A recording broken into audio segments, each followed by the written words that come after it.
My name is Patricia Scroggs, and I'm the Director of Diplomatic Fellowships at Howard University. And our presentation today is on the Foreign Agricultural Service International Agricultural Fellowship Program. This is the newest of our Foreign Service Fellowships, and this is the second year that we are doing it. The first year it was known as the Foreign Agricultural Service Diversity Fellowship Program. The agency decided to change it because international agriculture tells you a lot more about what the fellowship is about, and hopefully that will be helpful. But it is the same opportunity as it was last year, and honestly, it is a fabulous opportunity. I am joined today by Candace Roberts. Candace is the program manager for this program, Foreign Agricultural Service International Agricultural Fellowship Program. This one is managed together with the other diplomatic fellowships that Howard University handles: the Wrangell Program, the Pickering Fellowship Program, the Donald Payne Fellowship Program, and then sometimes we have one for the FAS Foreign Service. Get to that another time, but let's get started on this. So thank you so much for coming. So what is the Foreign Agricultural Service Foreign Service? Like all of our fellowships are different because they come with a job offer at the end. So if you get the fellowship, you get the job. So it's important that applicants realize what the job is, and the job is working for the Foreign Agricultural Service. So the Foreign Agricultural Service is a USDA, U.S. Department of Agricultural program that specifically works on supporting U.S. agriculture exports. So it does everything from, marketing.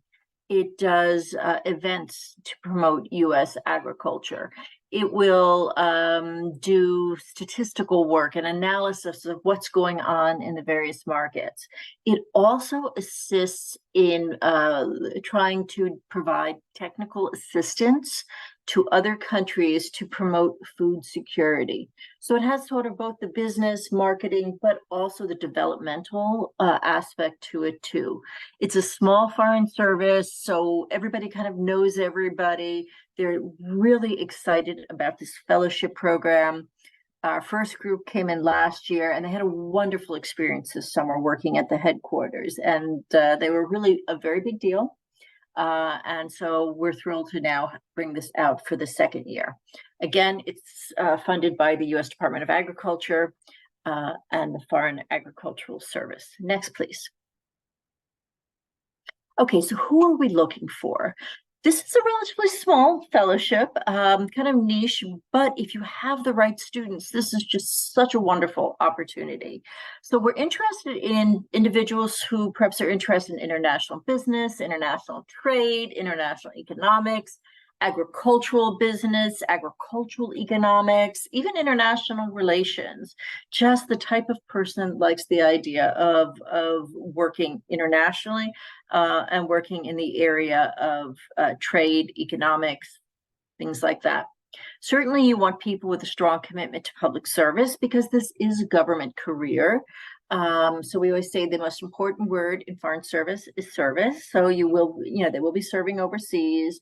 And their jobs are really to promote U.S. agriculture, the many people who depend on U.S. agriculture within our countries, and also, again, to help people in other countries when it comes to some of the capacity building they do.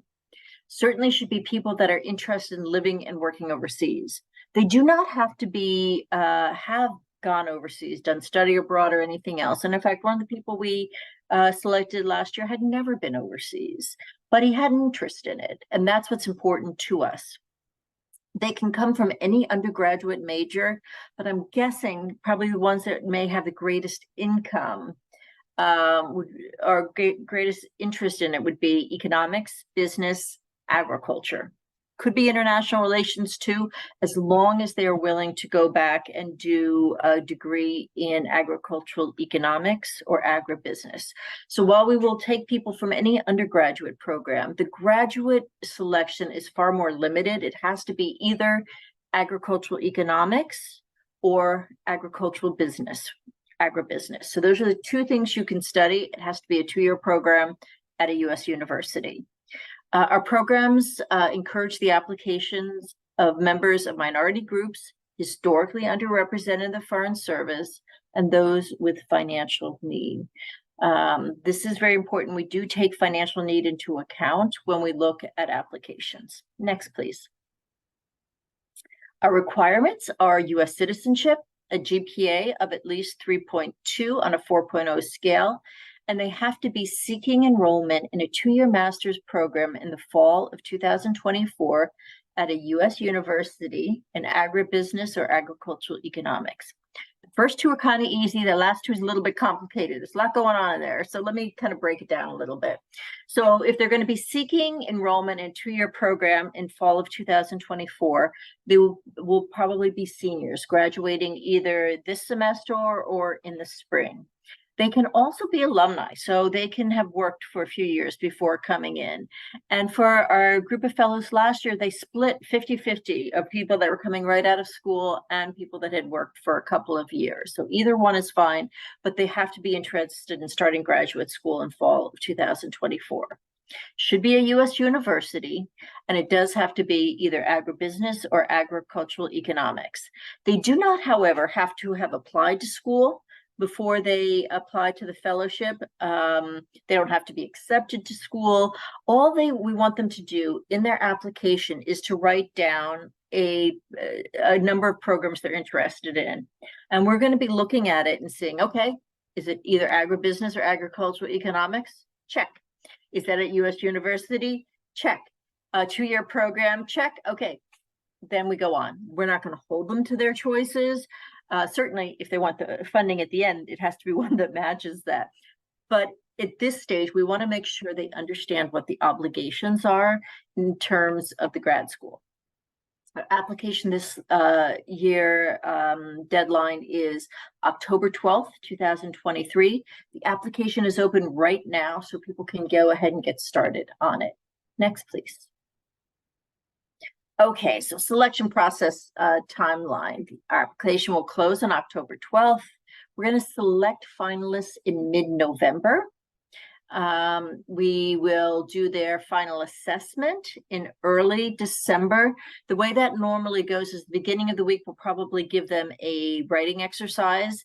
And this entire final round is done virtually, by the way. So we'll give them a writing exercise, again, virtually. Then on December 7th, we will have them participate in a small group exercise as well as an interview. Then on December 8th, the next day, our panel will make its final decisions, and we will let them know that same day that they've been selected as fellows. So we try to work very quickly. At that point, they're ready to start their graduate school applications. They know they have the money.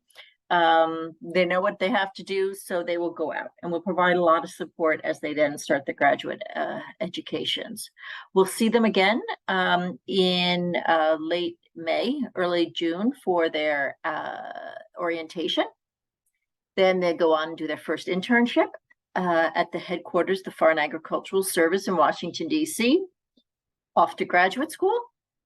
Then they will do their overseas internship between their first and second year of grad school, graduate, and then after that, they will join the Foreign Agricultural Service. Again, that's what makes this fellowship different, because it comes with the job offer at the end.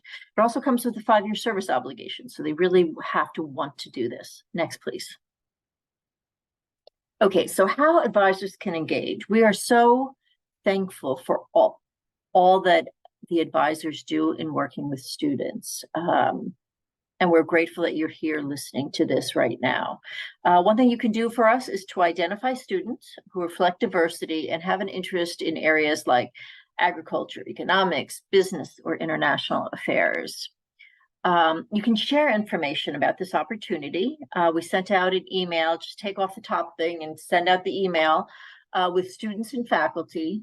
If you have multicultural centers, centers that work with first-generation college students, student groups that have an emphasis on agriculture. The most common one at schools that have agricultural programs is called Manners, M-A-N-N-R-S. And that's a great place to be able to market it. Also, student groups that work on economics and business might be a very interesting place to do it. You can find lots of resources like flyers and presentations on our website. We have an advisors section, so there's a lot of information on there to help you with it. Certainly direct students to resources on our website. We not only have information about the application, but we have lots of links to people talking about the Foreign Agricultural Service and things that are helpful for them. We also, under the events section, have a list of webinars. We do a lot of different webinars, not only just talk about the applications, but also talk about the Foreign Agricultural Service, right? Because this is coming with the job. We want to make sure they understand what the job is all about. So we do a lot there, and we have a lot of activities and a lot of sessions where we will engage with students. If you are interested and you want to request a virtual presentation for us, for your students, we're happy to do it. Just email us. And we're very happy for you to support the application preparation and preparation for the final round. We are very comfortable with students doing that. We know that we want everyone to come feeling like they're ready to bring their A game to the process. And we know the important role that advisors play in helping people to really think through why they want to do something, what they bring, and then again, getting ready for interviews, getting ready for writing exercises. So we're very happy to help you get ready if you have a student and feel like you need additional support. We're happy to provide it. Next, please. Okay, so now I've kind of given you the overview. So let me go more depth into the fellowship itself. So the fellowship itself will pay for graduate school, 2 internships, 1 domestic, 1 overseas, provides professional development, mentorship, and leads to a job at the end. In terms of money, we provide up to $42,000 a year for 2 years to pay for tuition, mandatory fees, and a living stipend. So every year, $24,000 goes to their university to pay for their tuition. $18,000 goes directly to the fellow to pay for their living expenses. And then their summer internships are worth about $11,000, and that includes their stipends, their housing, and their transportation, depending on where they are going. So if you add everything up, it's about $106,000 over the 2 years in the program. In addition, we do have graduate partners that provide additional funding to them. So if there's anything left over in terms of needed funding, they will provide it. In addition, they give our fellows kind of special opportunities like special fellowships or special research or student assistantships. So the graduate programs that we work with are really excited to get fellows. That said, they do not have to go to a partner school. They can go to any good U.S. university that has a agribusiness or agricultural economic program. It's got to be a 2-year program, so they can go take the funding and go anywhere with it. But again, they may want to look at our graduate partners. We'll also provide them with an orientation to the program in the Foreign Agricultural Service, done at the end of kind of end of May, early June. Then they do a 10-week internship at the Foreign Agricultural Service headquarters.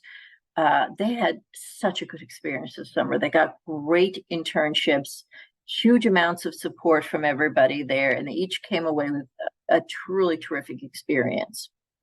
Then they start graduate school, overseas internship the following year at working at a U.S. embassy in a Foreign Agricultural Service office. They get mentoring from a foreign service officer from the very beginning of the program. And then they get employment in the Foreign Agricultural Service at the end of their program. They do have a 5-year service obligation. So this is a fellowship for people who want to go into the Foreign Agricultural Service. If they want the funding and, don't know that they want to go into the Foreign Agricultural Service, probably not the right one. But if they're excited about this opportunity, which really is pretty fabulous, this is a great program. Next, please. Okay, selection process. So our selection process, we first have an application review panel. We actually have two of them. Each one has three people on them, and they're all either current or retired Foreign Agricultural Service, Foreign Service officers. So they're going to read all of the applications, and they're going to score them. They're going to be looking at their writing and personal statement. They'll look at their work, internship, or extracurricular experiences, honors and awards, university coursework, letters of recommendation, and economic status. So for us, we do give points for financial need, and they show financial need in a variety of different ways. One of them is by filling out the FAFSA student aid report. But that's just one thing. But they also get a chance to write a personal statement or a financial statement that explains their background in terms of socioeconomics, anything that they want the panel to know, like they worked during school, they decided to start out at a community college to save money. They picked the college they did because it gave them a full ride, and they couldn't have gone unless they got that. That maybe their FAFSA shows, both parents' income, but one parent doesn't participate in their funding.